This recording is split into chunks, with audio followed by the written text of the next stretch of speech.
Shalom. Bagaimana kabarnya? Haleluya, dahsyat ya. Berbahagialah Anda yang hadir malam hari ini. Bilang kanan kirimu, kamu tuh dipilih Tuhan loh. Amin. Ya, kita dipilih Tuhan, makanya kita ada malam hari ini. Saudara, kehidupan kekristenan itu bukanlah soal doa kita dijawab atau tidak dijawab. Berapa banyak di sini yang doanya belum dijawab? Udah dijawab semua? Yang butuh-butuh jodoh? Ya, udah mau kiamat, nggak usah bergumul lagi. Ya, kita semua pasti sebagai orang percaya, orang Kristen terutama, kita berpikir bahwa ketika kita ikut Yesus, maka semua doanya harus dijawab sesuai yang kita mau. Kekristenan bukanlah soal doa kita dijawab atau tidak, kekristenan bukanlah soal kita melihat mujizat atau tidak. Kekristenan bahkan bukan soal kita disembuhkan atau tidak disembuhkan, tapi kekristenan berbicara tentang berjalan bersama dengan Tuhan di dalam segala keadaan. Katakan berjalan bersama Tuhan. Ada saat-saatnya dalam hidup ini kita akan melewati bahkan banyak hal yang mungkin kita tidak sukai, tapi itulah kehidupan. Beberapa waktu yang lalu saudara, saya ini baru ngomong sama suami saya gini, kita ini enak ya ikut Tuhan, ya sekarang semuanya sudah tidak ada masalah. Rumah kita udah lunas, dulu saya udah bersaksi di sini ya bagaimana Tuhan melunasi rumah saya 400 juta di luar dugaan saya. Setelah itu saudara, saya masih punya tunggakan nih beberapa waktu yang lalu. Saya hitung-hitung saudara, kredit card saya nih ya. Itu kredit card dulu saya nggak pernah pakai buat beli tas ya, belanja baju, nggak. Dulu waktu saya nggak bisa bayar rumah 12 juta sebulan, saya sering gesek tunai kredit card itu untuk saya bayar rumah. Karena saya pikir rumah lebih penting lah daripada kredit card. Lama kelamaan saudara ini makin ya menumpuk, karena makanya ya kalau memang tidak bisa pakai kredit card ya lebih baik jangan. Ya pakai yang cash-cash saja, amin. Biar nggak ada utang, amin. Ya hidup kita ini bahagia kalau nggak ada utang. Di sini semua puji Tuhan tidak ada utang. Ya makanya nggak ada yang amin. Karena memang udah nggak ada utang. Jadi ya saya waktu itu saya hitung-hitung saudara, dari beberapa kartu saya bayar bunga bank itu setiap bulan hampir 5 juta. Saya pikir ya ini uangnya Tuhan loh, masa saya kasihkan bank setiap bulan? Nah ini udah nggak bener nih, saya bilang sama suami saya mau berdoa nih supaya Tuhan ikut bekerja ya, untuk turut bekerja, ikut melunasi. Saudara, Tuhan itu mau kalau kita melibatkan Dia dalam segala perkara dalam hidup kita, amin. Nah selama ini tuh saya nggak sadar, nggak ngeh. Saya bayar-bayar terus, nanti setelah tiba-tiba saya percaya itu Roh Kudus gitu ya. Terus saya buka-buka, jadi total semua tagihan saya itu 80 jutaan. Ya karena kredit card itu memang ya kalau kita tidak bayar full kan itu kena interest, kena late charge, nanti bulan depan bunganya dimasukin pokok, nanti berbunga lagi, nanti kena bunga pokok lagi, bunga lagi, jadi kredit card tuh nggak bakal selesai seumur hidup. Nah saya tuh mulai berdoa, saya bilang sama suami, dulu kita 400 juta aja Tuhan bantu loh, masa ini cuman 80 jutaan, pasti Tuhan juga ikut bekerja, saya mau melibatkan Tuhan, saya bilang. Berapa lama kemudian tiba-tiba saya dapat telepon dari seorang ibu, dia bilang, Bu, saya pengen ketemu Bu Debbie. Ya kita ketemu ngobrol, dia ceritakan beberapa masalahnya dia, lalu saya doakan. Lalu dia bilang, Bu, saya tuh digerakkan Tuhan memberkati Ibu loh, ya. Saya digerakkan Tuhan untuk berkati Ibu, saya disuruh Tuhan kasih Ibu uang 100 juta. Nggak ada wow ya? Nggak wow ya saudara? Memang di sini uang 100 juta biasa ya kayaknya buat saudara ya. Saya kalau di tempat lain saya saksikan ini semua gini loh, wow. Di sini kayaknya kok biasa aja tuh. Kecil ya bagi saudara 100 juta ya. Bagi saya gede banget loh ya. Lalu Dia bilang, tadi pagi saya udah transfer 50 juta bu, ini bukti transfernya. Saya bilang, oh iya saya nggak tahu bu. Loh ibu nggak pernah lihat-lihat rekening? Enggak, saya males lihat rekening, karena kalau saya lihat selalu dia minta maaf. Maaf, saldo Anda kurang dari dan itu permintaan maaf yang susah untuk dimaafkan. Lalu dia bilang nih bukti transfernya 50 juta, sisanya saya kasih ibu emas batangan. Ini 100 gram kalau dijual 53 jutaan bu. Saya bilang, loh kok ibu tiba-tiba tergerak, kenapa ya? Tuhan tuh sayang sama Bu Debbie, ya. Oh iya, saya tuh siapa coba saudara, kalau bukan Tuhan yang gerakan gak mungkin loh, 100 juta loh, wow gak? Nah, sekarang baru bilang wow. Jadi ya saya pikir saya 50 jutanya saya bayarin bank tuh, ya. Waktu saya bayarin bank, wah banknya telepon, Bu Debbie, ya ini karena pembayarannya bagus, jadi kami mau kasih ibu fasilitas kartu tambahan bu. Nggak mau saya mas, tapi ini limitnya beda bu. Tidak mau bu, ini nanti ibu kalau keluar negeri beli tiket pesawat dapat diskon gede. Tidak mau. Nanti ibu kalau belanja ke supermarket dapat diskon minyak bisa 50%. Tidak mau juga. Bu ini kalau ini sayang loh bu kalau nggak diambil. Nggak mau. Kenapa bu? Udah mau kiamat. Jangan suruh-suruh saya utang. Ya, jadi bilang gitu aja, tiba-tiba teleponnya putus. Nit ya. Lalu saya terpikir, emasnya itu saya simpan aja saudara. Nah ini mas, saya pikir saya simpan kenapa? Karena emas murni itu harganya naiknya cepat. Ya. Beratnya tetap, tapi harganya naiknya gila-gilaan. Beda sama Mas Joko, Mas Bambang. Badannya naik terus timbangannya, tapi harganya menyusut. Jadi saya tergiur untuk menyimpan. Sudah tahu sejak ada itu mas di rumah saya, hidup saya jadi rempong. Karena di rumah saya itu nggak ada lemari yang ada kunci. Jadi saya bingung mau simpan emasnya itu di mana. Di rumah saya nggak ada barang berharga. Kalau ada maling juga masuk, saya silakan aja. Mau curi anting-anting saya, monggo 20.000. Mau curi kalung saya silakan 30.000. Jadi nggak ada yang saya takutkan, nggak ada yang saya mau tinggalin rumah juga nggak pernah mikir orang nggak ada barang berharga. Benar, yang saya punya yang sangat berharga adalah Yesus, dan dia terkunci di hati saya dan tidak ada yang bisa mencurinya. Amin. Tapi sejak ada emas itu rempong hidup saya. Jadi ternyata memang benar Yesus berkata, di mana hartamu berada, di situ hatimu. Saya jadi bingung, kadang kalau pelayanan saya bawa di tas saya. Kalau saya bawa di tas saya tuh khotbah sambil melihat ke tas saya terus. Dan saya mencurigai orang-orang yang duduk dekat tas saya. Ya, tapi di situ memang saudara ya, memang terbukti Yesus bilang di mana hartamu berada, di situ hatimu berada. Makanya saudara ya, nggak usah banyak-banyak harta, biar nggak rempong hidupnya. Amin. Nggak usah banyak-banyak harta. Amin. Yang amin ini pasti yang nggak punya harta. Kalau punya harta nggak mungkin aminnya kenceng begitu. Ya dalam hatinya enak aja, setengah mati saya cari harta gitu ya.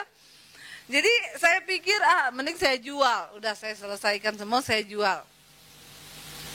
Kredit card udah selesai, saya bilang sama suami saya gini, enak banget ya hidup kita ini ya. Udah nggak ada masalah loh. Ya, udah rumah lunas, nggak ada dikejar-kejar. Orang itu bahagia kalau nggak ada utang memang saudara. Kita hidup ya makan telur sama sambel, nggak ada utang, tenang hatinya. Amin. Ya, jadi nggak usah utang-utang. Kalau nggak bisa beli nggak usah dulu. Kadang-kadang manusia itu dicobai oleh karena keinginannya sendiri. Saya kemarin doakan orang ya, doakan rumahnya. Saya pergi doakan rumahnya. Dia tuh mengeluh, Bu, keadaan ekonomi begini ya, saya itu khawatir, saya pusing Bu, sekarang ya apa-apa Tadinya saya main properti, sekarang udah susah, kita punya rumah 2, udah kena, sekarang pajaknya gila-gilaan ya. Jadi beli apa, maaf aja. Jadi saya itu bingung, sampai saya bertanya sama Tuhan, kenapa hidup saya seperti ini. Jadi dia itu cerita sama saya kayak orang yang benar-benar udah benar-benar mau mati, miskin, gak ada duit. Saudara tahu mobilnya mobil mewah, rumahnya rumah mewah. Saya bilang sama dia gini, Pak, kadang-kadang kita itu terlalu mengharapkan berkat yang besar di depan, sehingga kita tidak bisa melihat berkat-berkat yang kecil di sekeliling kita yang masih Tuhan berikan. Loh, Bapak punya mobil mewah begini, rumah bagus begini, udah ketakutan. Bagaimana orang-orang yang, tapi memang kadang-kadang benar, makanya nggak punya apa-apa itu enak kadang-kadang. Halo, kita nih, saya tuh bingung lihat hidupnya manusia di dunia ini. Apa coba yang mau dicari? Toh kalau kita mati tidak ada satupun yang akan kita bawa. Benar apa benar? Tapi kenapa saya bilang, Pak? Terus dia bilang, saya kurang apa, Bu? Saya udah perpuluhan, saya udah gini, saya udah gitu. Bapak mau tahu Bapak kurang apa? Kurang mengucap syukur. Benar nggak? Loh, kan Tuhan Yesus bilang, doa Bapa kami, berikanlah kami pada hari ini makanan kami yang, tapi kita minta yang berkelimpahan sampai 10 tahun ke depan. Itu yang bikin hidup jadi stres. Benar nggak? Saya, saudara, 2 hari lalu uang saya tinggal 50.000. Ya, sampai mau bayar tol aja, ada duit nggak ini? Ada duit nggak ini? Tapi saya sukacita, damai sejahtera, di rumah saya nyanyi-nyanyi. Waktu saya melayani orang itu, saya bilang, Pak, saya ini lihat Bapak kasihan loh. Bapak tahu sekarang saya, berapa duit saya sekarang? 50.000. Saya kemarin masih punya duit. Saya besuk orang di rumah sakit. Tuhan suruh saya kasih dia semua duit saya. Hamba Tuhan, ya udah saya kasih semua. Duit saya tinggal berapa? 50.000. Besok ya udah, besok pasti nyambung lagi, nggak mati. Yang penting ada telur di kulkas. Amin. Ngapain sih ribet hidup? Benar nggak, saudara? Ya, jadi saya belajar satu hal, saudara. Waktu uang saya tinggal 50.000, saya pelayanan, ada orang berkatin saya dikasih amplop, isinya berapa? 300.000. Waktu uang kita tinggal 50.000, kita terima amplop 300.000, itu haleluya, puji Tuhan 12 kali. Amin. Kenapa? Karena kita tinggal punya 5. Makanya kadang-kadang orang kalau udah terbiasa terima besar, udah gak bisa ngucap syukur. Kita nih perlu sekali-sekali ngerasain kekurangan, biar kita tahu apa artinya berkat. Amin. Iya nggak, saudara? Bagi orang lapar, dia makan telur 1 itu udah haleluya puji Tuhan 12 kali loh. Tapi bagi orang kaya makan daging kadang dibuang-buang. Kenapa? Udah bosan. Jadi saudara, apa sih arti hidup yang sebenarnya? Saya bilang sama Bapak itu, Pak, ketika hidupmu ada dalam kebenaran, damai sejahtera, sukacita, maka engkau hidup dalam kerajaan sorga sekalipun engkau ada di bumi. Ini loh yang iblis mau curi dari kita hari-hari ini. Saya setiap kali habis layani orang kaya, saya pulang, saya selalu ngomong sama suami saya, lebih bahagia kita loh dari mereka. Kasihan hidupnya mereka. Apa yang dicari manusia? Saya tuh baru setelah itu kita ngomong, ya saya ngomong sama suami saya, ya kita ini bahagia, udah gak punya utang, gak punya apa. Kok Tuhan itu, saya sampai merenung itu GR sendiri, saudara. Tuhan tuh kok sayang banget ya sama saya ya. Masa saya minta diselesaikan ini, selesai itu kalau saya merenung, saya ini kok jadi anak emasnya Tuhan banget. Saudara iri kan sama saya? Jujur saja, saya kalau bersaksi gini, saya pernah bersaksi satu kali satu gereja, ada bapak-bapak datang sama saya, Bu, saya tuh iri loh sama Bu Dewi, kayaknya minta apa dijawab sama Tuhan, minta apa dijawab, kok saya nggak pernah dijawab. Bapak mau tahu rahasianya? Waktu Bapak tinggal punya uang 1 juta, terus Tuhan suruh kasih semua uang itu buat orang lain, berat nggak buat Bapak? Ya berat banget. Bapak udah pernah lakukan begitu nggak? Ya belum. Saya tidak pernah dengar suara Tuhan. Bukan tidak pernah dengar suara Tuhan, Bapak udah tuli. Karena Tuhan sering kali ngomong, tapi Bapak nggak mau dengar, makanya Roh Kudus udah malas ngomong. Terus dia bilang, Ibu sering gitu, saya sering banget. Makanya saya saksikan beberapa waktu yang lalu, saya masih punya duit, Tuhan suruh saya berkati di rumah sakit, di orang sakit. Tanpa pikir panjang saya kasih. Habis itu rekening saya 50.000. Tapi saya bilang sama dia, Bapak tahu saya menabungnya di mana? Sorga, bukan di bumi. Rekening saya di bumi 50.000, di sorga 5M. Hello. Jadi waktu saya butuh 400 juta, saya tinggal minta dong. Tuhan ngomong sama malaikat, ada nggak rekeningnya di sini? Ada Tuhan, saldonya berapa? 5M. Jadi bagaimana? Cairkan nggak ini 400 juta? Cairkan. Tanda tangan malaikat, turun duit saya. Jadi saudara ngerti nggak sekarang rahasianya? Amin. Seringkali kita nih dengar firman tapi nggak berani melakukan. Alkitab berkata orang yang menabur yang pasti akan menuai. Anda nggak pernah nabur pengen nuai, nggak bisa, maling. Ya, jadi itu loh kuncinya, belajar. Saya bilang kan kemarin tuh saldo saya tinggal 50.000. Tadi siang ada ibu-ibu SMS saya, Shalom Bu Debbie, Bu boleh minta nomor rekening? Kenapa Bu? Nggak, saya digerakkan Bu, please banget. Nggak usah Bu. Nggak, saya digerakkan Tuhan untuk berkati Ibu Debbie, please banget. Nggak, saya bilang. Lama saya tinggal masak ke dapur, dia ternyata WA saya terus, Bu please Bu, nggak. Lama banget Bu, saya dari depan ATM, dari tadi nunggu Ibu ngasih loh nomor rekeningnya. Aduh Bu, kenapa sih? Ini bos di atas, nanti kalau saya nggak berkati Ibu, saya tanggung jawab dimarahin sama bos di atas. Saldo saya tadi pagi tinggal 43.000. Saya kasih tadi siang. Ya udah Bu, karena saya kasihan, Ibu udah depan ATM, Ibu bilang, saya berdiri udah lama dari tadi nungguin Ibu, nggak kasihan ya sama saya berdiri depan ATM dari tadi. Ya udah, ini nomor rekening saya. Tadi siang dia bilang, Bu saya udah transfer ya, itu dari Tuhan, jangan terima kasih sama saya, terima kasih sama Tuhan. Saya lihat di rekening saya, tadinya saldo 43.000, tadi siang jadi 10.043.000. Hello. Udah deh, jangan melawan saya. Ya. Dan jangan membantah firman Tuhan. Saya sudah mengalami, makanya saya bisa ngomong. Kalau saya nggak mengalami, saya nggak mungkin ngomong. Bener, berapa hari lalu tuh saya tinggal punya uang berapa? 500.000 tuh. Lihat hamba Tuhan sakit ke rumah sakit, istrinya tiba-tiba pusing kena stroke. Tinggal itu yang saya punya loh. Saya rasa itu tidak seberapa 500.000, tapi tinggal itu tok yang saya punya. Sama 50.000 di dompet saya. Tuhan bilang tabur.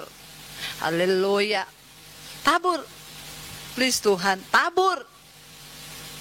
Saya cuma percaya, yes, nabung di kerajaan sorga. Yuhui. Kita nggak lagi buang duit, kita lagi nabung. Apa sih arti kita hidup di dunia ini? Ketika engkau terus memikirkan hidupmu sendiri, maka engkau tidak akan pernah mikir, saya masih punya banyak kesaksian ini saudara ya. Tapi nanti saya simpan yang sedikit-sedikit aja, saya bocorin buat saudara supaya diundang terus. Ya, saudara, akhirnya saya baru ngomong sama suami saya nih ya, enak ya kita hidupnya, nggak ada masalah, nggak ada persoalan, nggak ada tekanan. Baru ngomong gitu,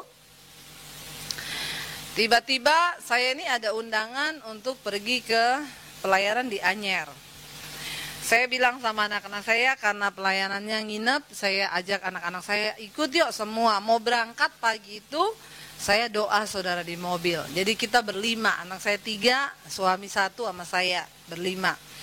Saya bilang kita doa ya, pokoknya mau pergi gini, jangan sampai setan ikut di mobil kita. Saya selalu ingetin anak-anak saya. Kenapa? Kalau setan ikut di mobil kita nanti berantem, ribut, pokoknya damai sejahteranya hilang. Ya, dalam rumah tanggamu kalau udah kebanyakan ribut, berantem tuh banyak setan. Amin. Usir setannya, amin. Suami istri 1 hari 5 menit berpelukan. Bukan bermarahan, bukan marahannya cukup 5 menit, enggak. Sekarang naik level lagi, lebih tinggi. Sehari pelukan minimal 5 menit.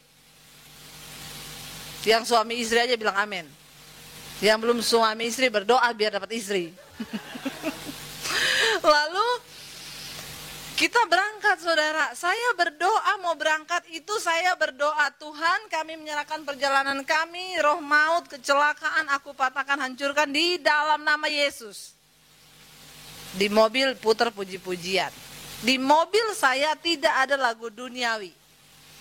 Anda mau ngomong saya terlalu ekstrim, terlalu apa, terserah, tapi itu prinsip saya. Saya percaya orang yang ekstrim dengan Tuhan, Tuhan ekstrim juga dengan saudara. Tapi kalau Anda main-main dengan Tuhan, sorry, Anda tidak akan pernah lihat sorga turut bekerja di dalam hidupmu.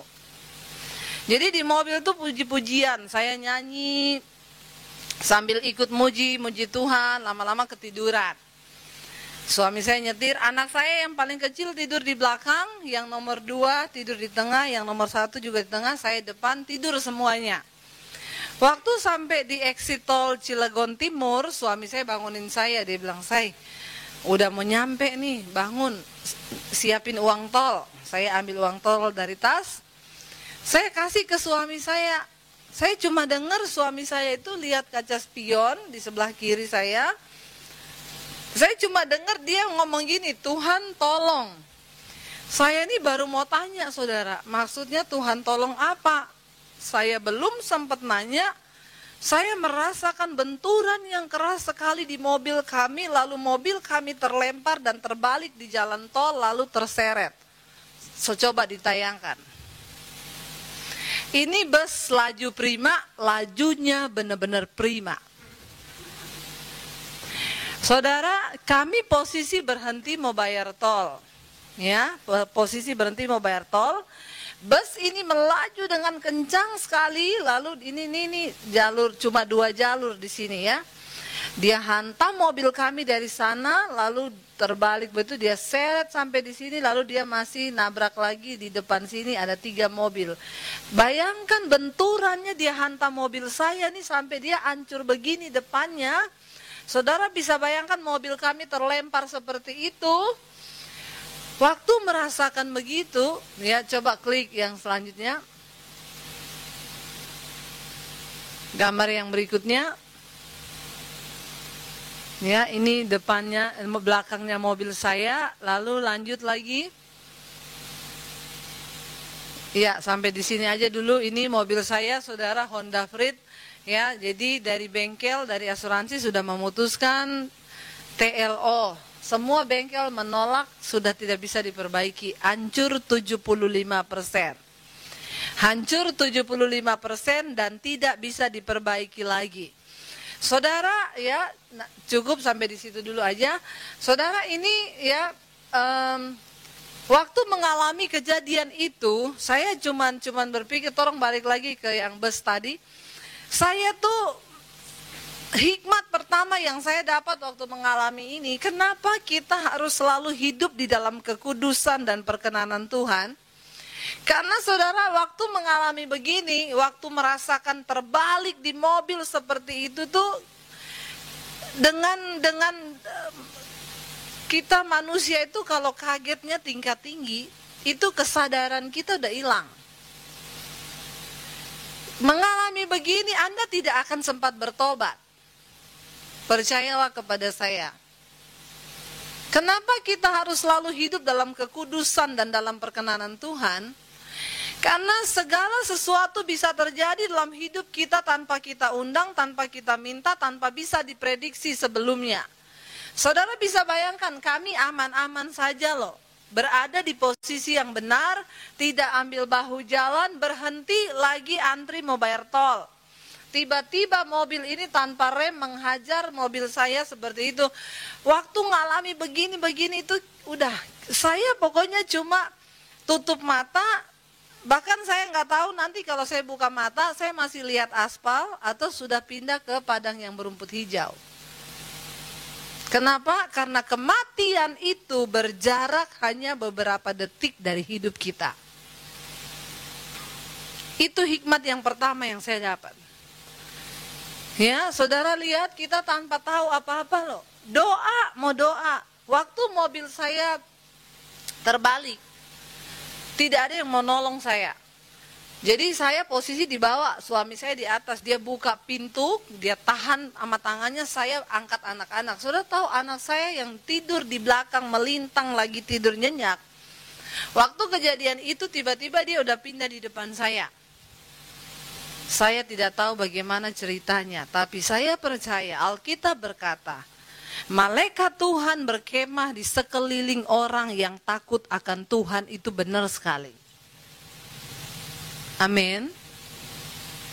Saudara, saya buka pintu kaca, suami saya buka pintu, saya teriak, tolong. Itu nggak ada orang yang mau nolongin kami, karena ada asap keluar dari mobil saya, dari depan. Ya, itu airbagnya keluar semua. Saudara, saya tidak bisa, kalau mau dibayangkan lagi, saya tidak percaya. Saudara tahu mengalami kayak begini, mobil hancur 75%, tapi tidak ada satu luka jahitan pun di tubuh kami satu keluarga. Enggak wow ya? Tepuk tangan dong buat Tuhan. Itu saya percaya banget perlindungan Tuhan. Saudara tahu, waktu mobil itu terbalik begitu ya, akhirnya orang lihat anak saya, angkat anak saya yang paling kecil di atas, orang teriak, masih hidup orangnya, anaknya, tolong, ada anak kecil. Akhirnya baru orang mau datang nolong, ya saya keluarin berlima, tidak ada. Saudara, anak saya itu kami tidur di atas kaca pecah loh. Dan kalau saya mikir secara logika, ini kan mobil kami, ini kenapa dia sampai terlempar begitu? Saudara, waktu terpental begitu ke tanah, itu kan betapa tekanannya itu kencang sekali. Itu tuh bisa kaca masuk di kepala atau apalah, tapi saya udah gak bisa membayangkan lagi. Saya cuma bisa bilang itu Tuhan. Akhirnya saya waktu dibawa ke rumah sakit dari pihak Jasa Raharja, kami itu prosedurnya memang walaupun gak ada luka tetap harus diperiksa. Kami dibawa ke rumah sakit, suami saya tunggu di tempat kejadian perkara. Dia bilang, waktu saya nyelamatin barang-barang yang bisa diselamatin, kamu tahu nggak? Itu mobil di tape mobil saya masih berbunyi. Saudara tahu lagunya apa? Pas waktu dia mengangkutin barang dengan jantung yang berdebar kencang, dia dengar pujiannya berbunyi dari mobil saya. Ku bersyukur selalu sebab Engkau yang mengasihiku. Jadi secara manusia, saya waktu itu tidak bisa terima dengan kejadian ini. Saya bilang sama Tuhan, mobil orang yang lebih berdosa dari kita banyak di situ. Benar nggak saudara? Kenapa Tuhan harus kita yang berdoa? Kita kenapa yang tidak berdoa di situ? Orang berdosa mungkin yang lagi selingkuh banyak tuh mobilnya di situ. Kenapa bukan mereka yang ditabrak? Karena kita nih punya prinsip, kalau kita ikut Tuhan, maka semua yang enak yang terjadi. Maka ketika kita ngalami yang tidak enak, itu berarti Tuhan tidak beserta dengan kita. Jadi saya marah sama Tuhan, lagu aja masih mengalun, orang tuh dengar semua puji-pujiannya kenceng dari mobil saya, tape-nya nggak mati. Nggak bisa mati. Kecuali lagunya cabe-cabean, mungkin wajar ya saudara. Kenapa ketabrak ya, lagunya aja begitu, cabe-cabean, atau abang ini lihat-lihat bodiku yang seksi. Mungkin wajar gitu ya. Ini saudara bisa bayangkan, itu lagu puji-pujian mengalun. Tuhan, saya berdoa mau berangkat, roh maut, roh kecelakaan aku patahkan dalam nama Yesus. Kurang apa coba? Sampai di rumah sakit, saya cuma dengar suster-susternya ngomong sama dokter gini, itu keluarga itu luar biasa loh, mobilnya hancur loh. Di mana kecelakaannya? Saya dengar, ya biasa, di tempat biasa. Saya tanya sama susternya, sus, memang di situ sering ya? Sering banget bu, 2 hari lalu mati 2 orang di situ, suami istri. Mobilnya nggak rusak, nggak sehancur mobil itu, karena mereka kan diliatin foto ya sama petugas Delajer yang datang antar kita.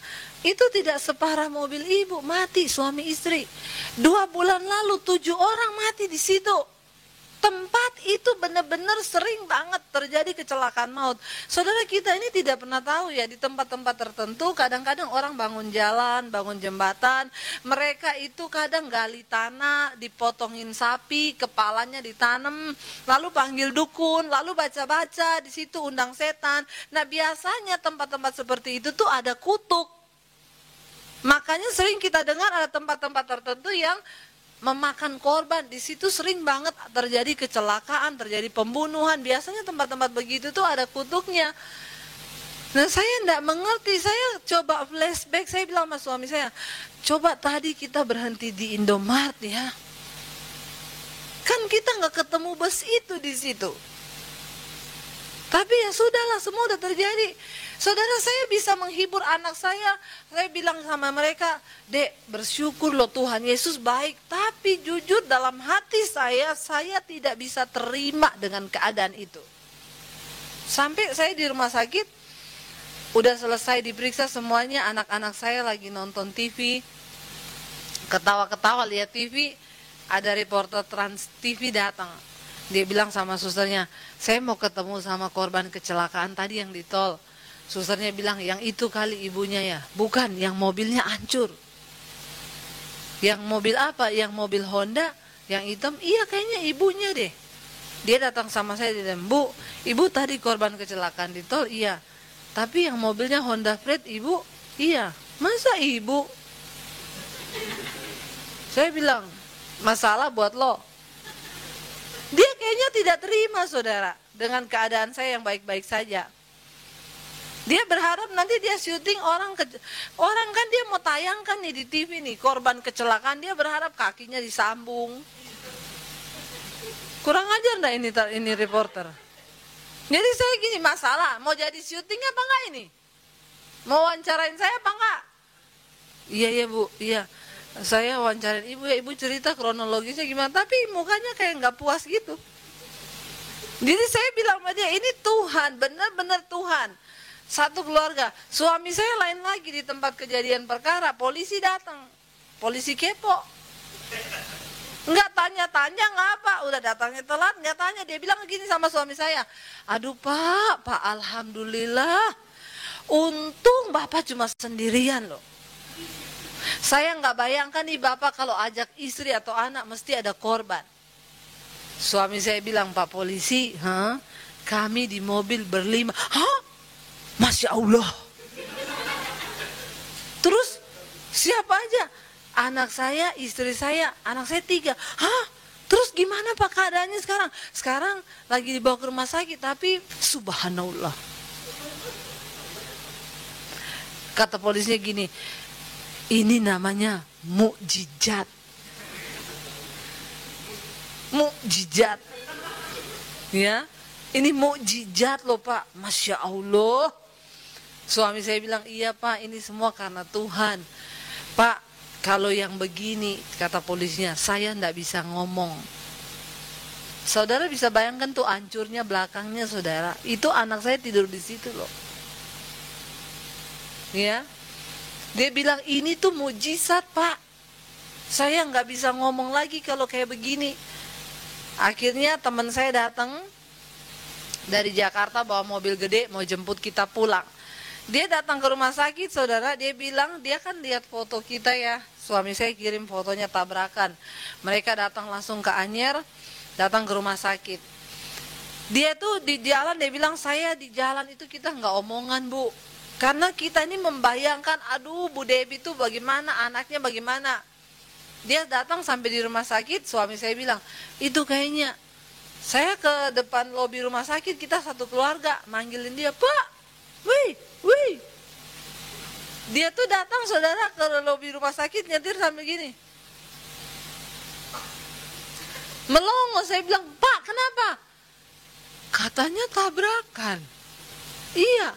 Enggak apa-apa? Enggak. Haleluya ya. Terus pulang ya Bu. Pulang kemana? Ya ke Jakarta. Enggak, saya mau pelayanan. Loh ibu masih nekat mau pelayanan. Lah emang kenapa? Orang kita enggak apa-apa kok.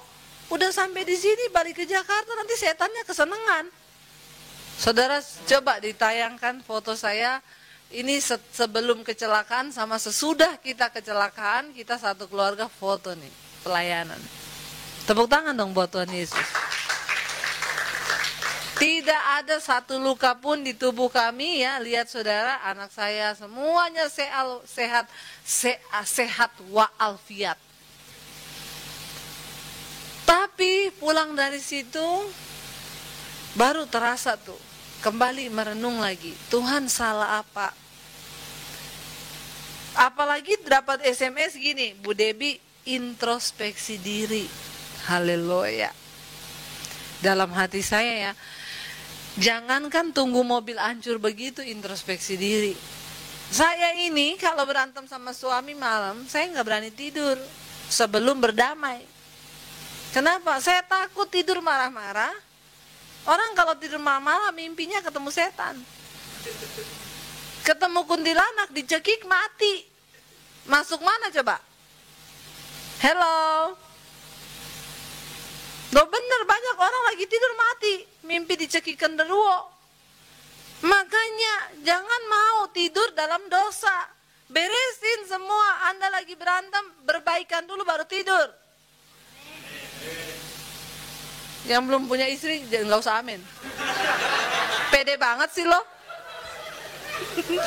Ikut-ikut amin, amin. Baru belum punya istri. Ya, jadi saudara, saya terima SMS begitu, coba introspeksi diri. Jadi saya ini dari yang merenung, Tuhan, kenapa saya mengalami begini? Apa saya kurang menabur? Enggak. Apa saya ada dosa? Saya enggak selingkuh. Saya sudah coba merenung, mengintrospeksi diri saya. Ada hal apa yang membuat Tuhan murka sampai dia begitu marah dan menghukum kami sekeluarga, tapi saya tidak menemukan. Jadi saya dari sebuah perasaan bersalah sampai merendahkan hati, bertanya saya dosa apa, introspeksi diri, sampai saya tidak temukan, sampai ada perasaan marah, sampai saya berbantah dengan Tuhan. Dan saya down banget hari-hari itu. Karena bagi saya ini hamba Tuhan loh, Tuhan terus lindungi kami. Saudara, beberapa waktu, seminggu kali, jadi setiap hari itu sama suami ketemu di rumah, kita lihat-lihatan gini, kenapa ya kita ini, kenapa ya. Satu sore saya lagi merenung, tiba-tiba Roh Kudus bilang di hati saya, belajar dari kisah hidupnya Ayub. Saya bilang gini, saya udah tahu Ayub itu orang saleh, gak ada dosa. Dia tapi mengalami diuji sama Tuhan. Saya udah tahu. Tiba-tiba Roh Kudus tanya sama saya begini di hati, kamu tahu gak dosa terbesarnya Ayub itu apa? Saya bilang, ya Ayub gak ada dosa. Ayub terbukti dia tidak bersalah, dia saleh. Enggak, dosa terbesarnya Ayub ada. Apa? Kesalahan terbesarnya Ayub itu adalah kesalehannya. Bingung gak saudara? Bagaimana mungkin kesalehan berubah menjadi kesalahan? Saya jadi penasaran, saya baca tuh kitab Ayub. Saya baca ulang, padahal saya udah sering khotbahin kitab Ayub. Saya baca ulang. Jadi di situ tuh Ayub sempat bertanya sama Tuhan, Ayub protes sama Tuhan. Dia mengungkit semua kesalehannya di hadapan Tuhan. Dia bilang, saya gak pernah nipu orang. Saya itu membayar korban. Saya membakar korban, mempersembahkan uang, mempersembahkan harta. Saya tidak pernah telat membayar upah buruh saya. Gaji karyawannya dia gak pernah telat bayar. Dia ungkit itu di hadapan Tuhan. Saya tidak pernah terlambat memberi makan ternak saya. Saya tidak menginginkan perawan darah. Saya tidak menginginkan semua dosa. Saya melakukan adil, saleh, jujur hidup saya di hadapan Tuhan. Tapi kenapa Tuhan bikin seperti ini dalam hidup saya?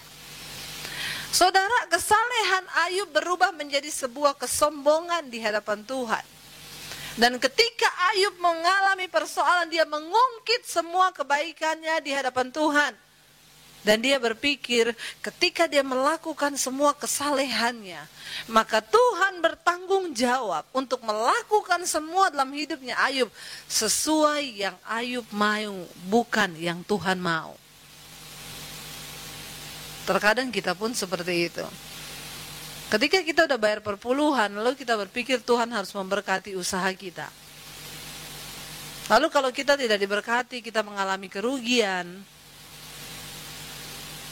Lalu kita mulai protes sama Tuhan. Saya bingung ya manusia ya, kalau untung terus dia nggak bertanya gini loh, Tuhan, saya kok untung terus, kenapa ya? Saya nggak terima loh Tuhan, saya untung terus. Harusnya orang lain juga untung loh, jangan saya terus. Nggak ada kan manusia yang begitu? Untung terus seneng, begitu satu kali nggak untung, marah-marah. Kenapa proyek saya ini gagal? Kenapa nih kerjaan saya gini? Kenapa saya ditipu orang? Kenapa? Ya sekali-sekali dong sial. Amin. Nggak ada yang mau amin. Hello. Supaya kita ini belajar, ya. Alkitab kitab Pengkhotbah bilang apa? Jika engkau mengalami nasib mujur, bergembiralah. Tetapi pada hari malang, ingatlah bahwa sekali-sekali es jeruk gitu loh di sini. Ya. Ketika engkau mengalami nasib mujur, bergembiralah. Tetapi ketika engkau mengalami nasib malang, ingatlah bahwa hari malang itu pun dijadikan oleh Allah. Supaya manusia tidak bisa mengetahui apa yang akan terjadi dengan masa depannya. Dan karena kalau kita tidak tahu apa yang akan terjadi dengan masa depan kita, sudah seharusnya kita hidup bergantung dengan Tuhan, amin. Karena itu tadi yang saya bilang, kematian itu berjarak hanya beberapa detik dari hidup kita. Benar saudara, saya mau serius ngomong hari ini. Ayo terus hidup dalam perkenanan Tuhan, kejar perkenanan Tuhan. Waktu saya baca kitab Ayub, Tuhan menjawab saya dengan Ayub pasal 35. Coba kita baca sama-sama. Ayub pasal 35 ini menjawab semua dari apa yang Tuhan mau untuk Ayub dan juga kita ketika kita menghadapi persoalan dalam hidup kita. Ayub pasal 35 kalau bisa ditayangkan, itu foto diganti saja, sudah selesai. Ya, kalau ada nanti yang mau minta foto saya, hubungi tim multimedia di belakang. 1 lembar 5.000 ya. Ya, Ayub pasal 35 saudara, kita baca sama-sama. Pasal 35 ayat yang pertama. Nggak bisa ya? Nggak bisa ditayangkan ya. Kurang canggih dia. Lalu ada yang sudah dapat baca coba 1, 2, 3. Ayub pasal 35.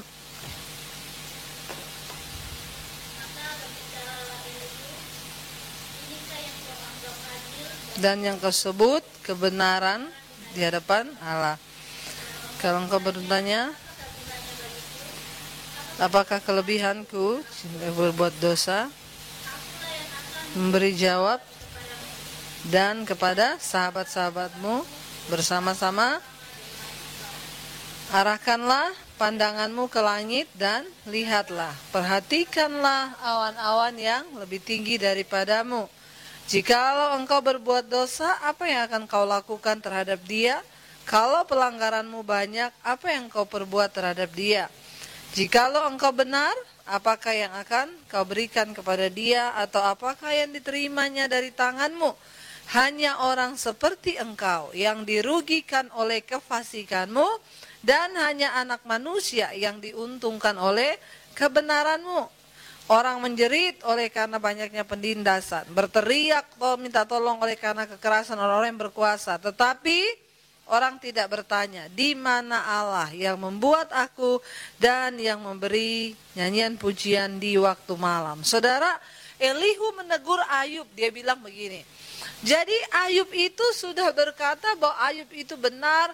Kalau sudah baca di Ayub pasal 38, 39, 40, di sana tuh Tuhan berhadapan dengan Ayub. Tuhan menjawab Ayub dalam murkanya. Tuhan marah kepada Ayub sampai Tuhan bilang, siapa engkau sampai engkau begitu sombong? Siapa engkau sehingga engkau berkata bahwa pengadilanku itu tidak adil? Tuhan berkata kepada Ayub, siapa engkau Ayub? Ketika aku menciptakan langit, ketika aku meletakkan dasar bumi, emangnya kamu udah ada di sana? Waktu aku menciptakan buaya, bahkan Tuhan bilang, ketika aku menciptakan kuda Nil itu adalah binatang yang pertama kali diciptakan Tuhan. Sudah nggak tahu kan? Ada ayatnya itu. Ya. Tuhan bilang, ketika aku pertama kali menciptakan binatang yaitu kuda Nil, apakah engkau ada di sana? Kenapa engkau berkata bahwa engkau lebih berhikmat daripada Allah? Kenapa engkau berkata bahwa tanganmu lebih kuat daripada tanganku, kata Tuhan. Di dalam kesombongannya Ayub marah kepada Tuhan. Ayub sempat berpikir begini, ngapain saya hidup saleh-saleh? Toh juga saya ngalami seperti nasib orang yang berdosa. Jadi daripada saya hidup saleh, mending saya juga hidup berdosa aja. Lalu saudara Elihu menegur Ayub, dia berkata begini ayat 3. Kalau engkau bertanya, apakah gunanya bagiku, apakah kelebihanku bila aku berbuat dosa, akulah akan memberi jawab kepadamu. Ya, lalu dia bilang ayat 6, jikalau engkau berbuat dosa, apa yang akan kau lakukan terhadap dia, yaitu Tuhan? Kalau pelanggaranmu banyak, apa yang akan kau buat terhadap dia? Dengan kata lain, Elihu berkata begini, Ayub, kalau engkau memilih untuk hidup di dalam dosa, sorry, Tuhan tidak pernah rugi dengan perbuatan dosamu. Emang kalau engkau berdosa, engkau pikir Tuhan rugi? Apa yang bisa engkau perbuat terhadap Tuhan kalau engkau hidup dalam dosa? Kadang-kadang manusia itu sok ya saudara. Kita kadang-kadang berpikir, ya udah saya mending berdosa. Emang Tuhan butuh? Tuhan tuh nggak butuh. Tidak ada satupun perbuatan dosa kita yang akan merugikan Tuhan. Dia tidak pernah rugi oleh perbuatan dosa kita. Kenapa? Dia adalah Allah dan dia tetap Allah sampai selama-lamanya. Jadi jangan GR. Sebaliknya saudara, Elihu bilang sama Ayub, sebaliknya jika engkau hidup benar, engkau berbuat kebaikan, apa yang akan kau lakukan terhadap Tuhan? Apa yang Tuhan terima dari tanganmu? Kebaikan kita tidak pernah menguntungkan Tuhan. Dia tetap Tuhan. Tidak ada dampak apa-apa, segala kebaikan dan kejahatan kita tidak akan pernah merugikan dan menguntungkan Tuhan. Kalau engkau bayar perpuluhan, bukan Tuhan yang untung, hello. Kenapa kita harus bayar perpuluhan?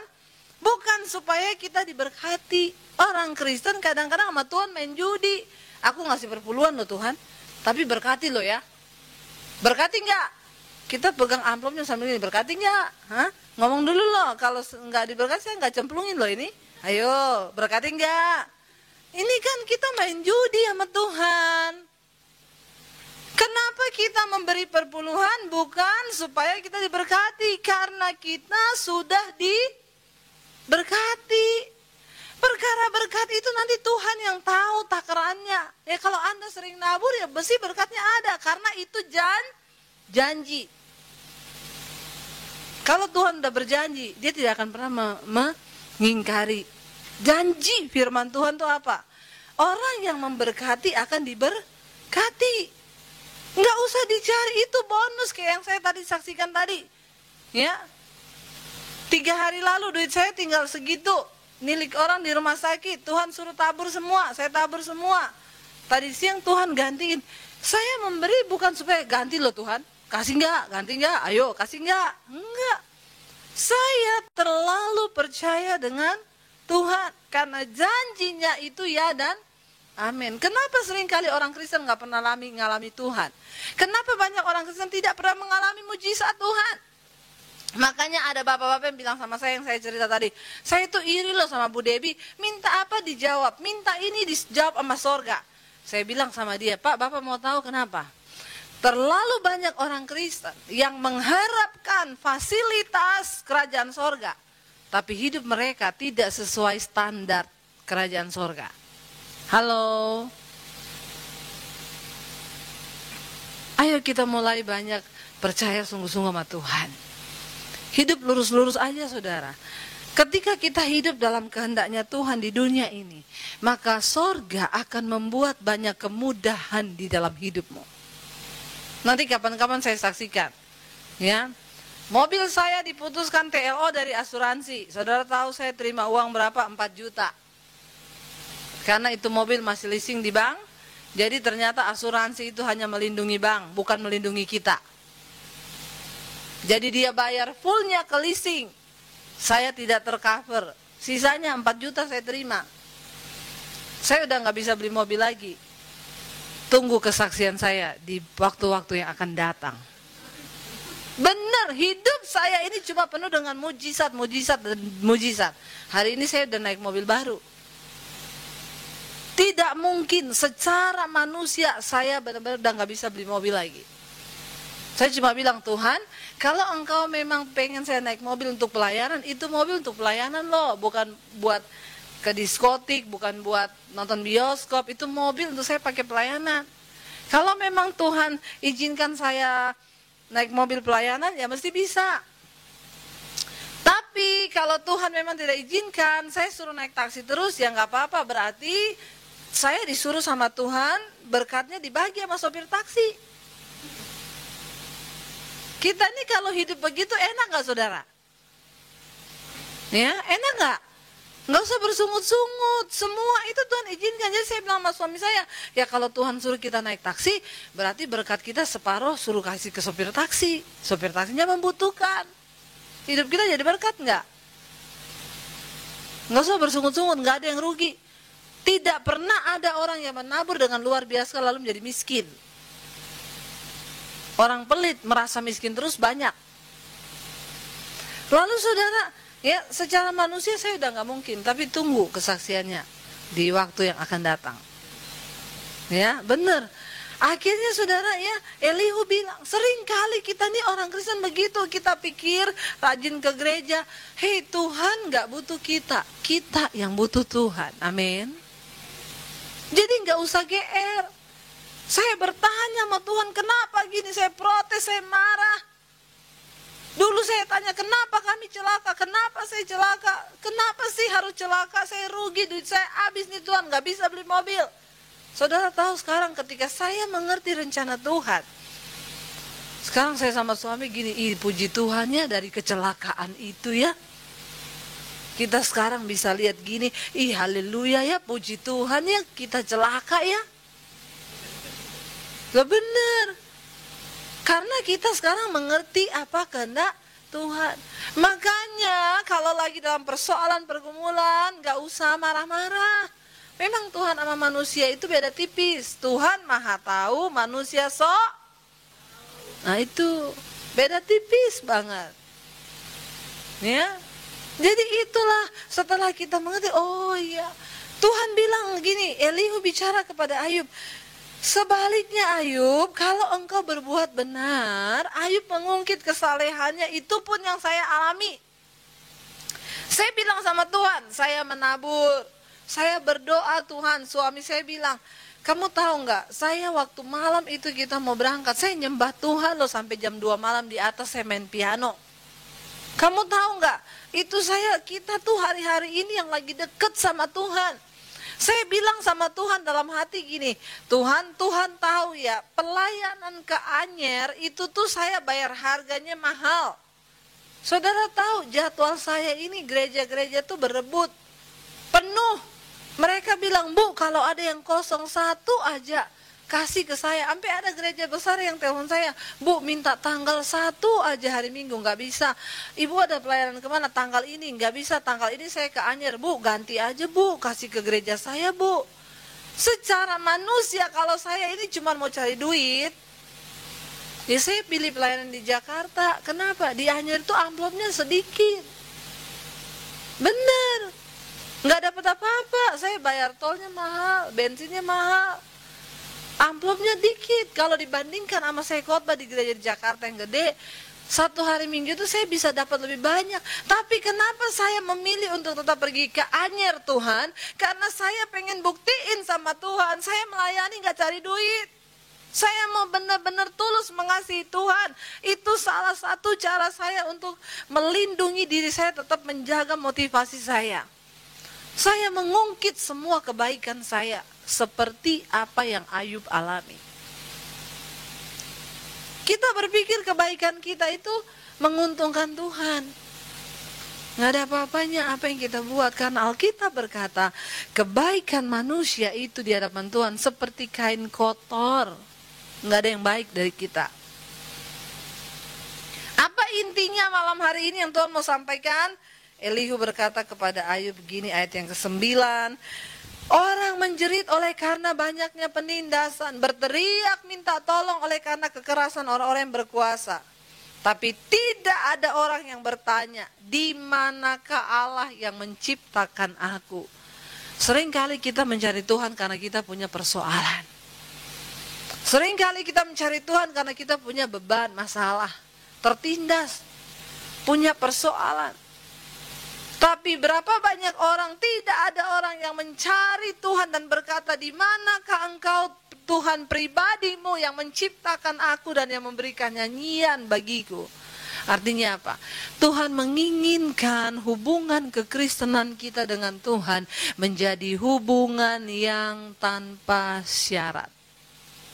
Amin. Artinya apa? Kita bisa berkata begini sebagai orang Kristen yang punya hubungan tanpa syarat dengan Tuhan. Tuhan, saya mau celaka, saya tidak celaka, Tuhan tetap baik buat saya. Saya ada apapun dalam hidup saya tertekan, saya dijawab doa saya atau tidak dijawab, saya tetap mau cinta Tuhan karena Engkau segala-galanya bagi saya. Semua yang ada di sekeliling hidup saya tidak penting keadaan saya. Ketika kita punya hubungan yang benar dengan Tuhan, maka kita akan menempatkan Tuhan di atas segala-galanya dalam hidup kita, termasuk di atas segala keadaan dalam hidup kita. Amin. Dan itu tidak mudah. Tapi Tuhan suka. Saudara, dunia ini tempatnya persoalan. Jangan karena banyak persoalan, banyak orang Kristen akhirnya meninggalkan Tuhan, ya karena persoalan. Ada banyak orang Kristen yang imannya terlalu tersinggung dikit di gereja, tinggalin Tuhan. Karena mengalami gini, tinggalin Tuhan. Usahanya nggak diberkati, tinggalin Tuhan. Bukan Tuhan yang butuh kita, tapi kita yang butuh Tuhan. Dan hari ini Tuhan menginginkan hubungan kita itu menjadi hubungan yang tanpa syarat. Kenapa kita suami istri itu? Ya, makanya ada statement yang bilang gini, menikahi orang yang kita cintai itu biasa, tapi mencintai orang yang kita nikahi itu yang luar biasa. Hello. Artinya apa, saudara? Kalau kita menikah dengan orang yang kita cinta, pernikahan itu tidak cukup dibangun hanya dengan cinta. Yang belum nikah-nikah ini dengar. Amin, amin. Jangan bilang cinta itu segala-galanya. Cinta itu buta. Pret. Tanya sama udah menikah di sini. Ya, menikah bangun dengan cinta toh cukup enggak? Saya mau tanya ibu-ibu, bapak-bapak, cinta kita sama suami kita, ibu-ibu bisa tawar enggak? Enggak usah takut, ngomong aja. Ya, cinta kita sama suami bisa tawar nggak? Malah bapak-bapaknya yang jawab. Semangat sekali bapak. Tunggu ada waktunya. Nah, bapak-bapak, saya lagi tanya sama ibu-ibu ini ya. Nanti habis ini baru bapak-bapak. Bapak-bapak bisa nggak satu saat nggak cinta sama istrinya?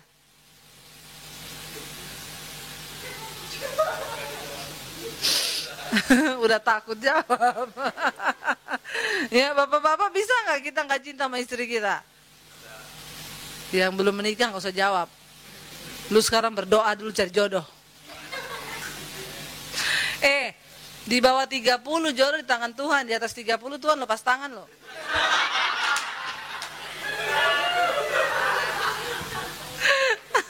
Jadi harus dengan doa dan puasa loh ya.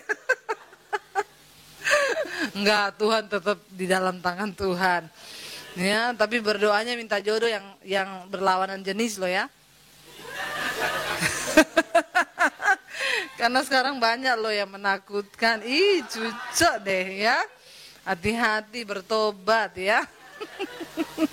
Jangankan di sorga, di toilet aja Anda tidak dapat tempat, Bo. Aduh, ya. Cinta aja nggak cukup, ya. Karena satu saat cinta itu cenderungnya menuntut. Tapi kalau kasih itu cenderung memberi. Amin. Ya benar, cinta itu bakal pudar gitu ya. Satu saat, waktu kita dapati suami kita tidak seperti dulu, males dulu aja waktu pacaran ngasih duit. Begitu udah nikah, duit diumpetin. Sampai ada istri, suami yang ngomong, saya tuh bingung loh Bu, nyimpen duit bingung saya mau taruh mana. Saya taruh di dompet, dia ketemu. Saya taruh bawah kasur, dia ketemu juga. Saya taruh di bank, ATM-nya dia ketemu. Terakhir saya taruh di kaos kaki, hilang kaos kakinya. Sampai ada istri yang ngomong sama suaminya gini, Pak, uang gaji yang bulan ini mana? Lah kan sudah aku kasih minggu lalu sama kamu. Semua?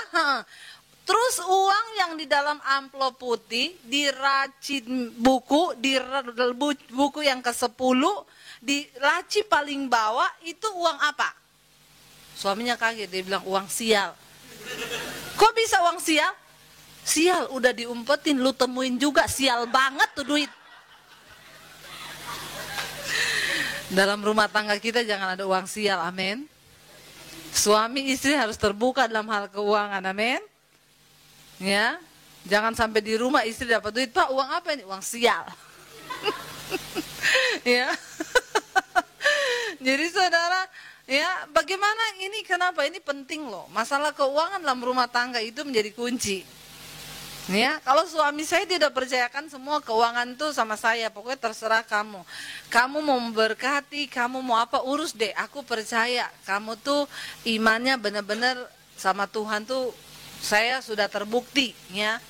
Karena jangan tanya saya, kata suami saya. Karena kalau tanya saya, memang laki-laki itu cenderung selalu pakai logika. Ya, selalu ya, anak mau sekolah masih 10 tahun udah dipikir dari sekarang. Ya, makanya pria-pria itu lebih cepat rambut putih daripada perempuan. Jangan melirik sama yang rambut putih loh. Rambut putih itu mahkota loh. Ya, makanya survei membuktikan ya, laki-laki itu lebih banyak yang kena stroke daripada perempuan. Kenapa? Karena faktanya ukuran otak laki-laki lebih kecil daripada ukuran otak perempuan. Tapi memorinya full, 99% terisi. Beda sama perempuan, otaknya gede, nggak ada isinya. Karena nggak jarang dipakai. Perempuan itu kalau ada masalah saudara, nggak dipikir. Curhat sama temen ya, lewat WA, lewat BBM, udah hilang masalahnya. Mau curhat nih, kenapa? Males nih, gini, bete, gini. Udah selesai, habis itu udah happy dia. Dia pergi minum kopi sama temennya, curhat, selesai, pulang udah gak ada masalah. Jangankan gitu, ada masalah, ke mall dia cuci mata toh nggak beli loh, cuma cuci mata. Sampai rumah dia udah lupa masalahnya. Beda sama cowok. Cowok itu dipikir terus, karena cowok itu jarang curhat. Kalaupun ada cowok yang curhat, itu mesti cowok yang begini, curhat dong, curhat. Ini mesti cowok setengah nih ya. Ya. Jadi hati-hati ya bapak-bapak di sini. Ya, masalah keuangan itu penting dalam rumah tangga kita. Ini kunci supaya kita tuh diberkati. Pokoknya kunci diberkati apa? Menabur, engkau akan menuai. Petani itu kalau dia udah menabur benih, lalu dia panen, tidak semua hasil panennya dimakan. Yang terbaik dulu dia pilih, ditaruh di lumbung. Itu nanti akan dijadikan benih lagi untuk ditabur. Engkau makan semua hasil panenmu, lah terus mau ditabur apa lagi? Bulan depan gigit jari. Hello. Jadi pesan saya hari ini, mari kita terus membangun hubungan yang tanpa syarat dengan Tuhan. Apapun keadaan hidup kita hari-hari ini, percaya bahwa Tuhan itu tidak pernah merancangkan yang jahat bagi kita. Amin. Ya, apapun yang dia sedang izinkan terjadi, bilang, Tuhan kami mau cinta Engkau. Saya undang para pemain musik, kita ngomong-ngomong, Tuhan kami mencintai Engkau lebih dari segala-galanya, lebih dari keadaan.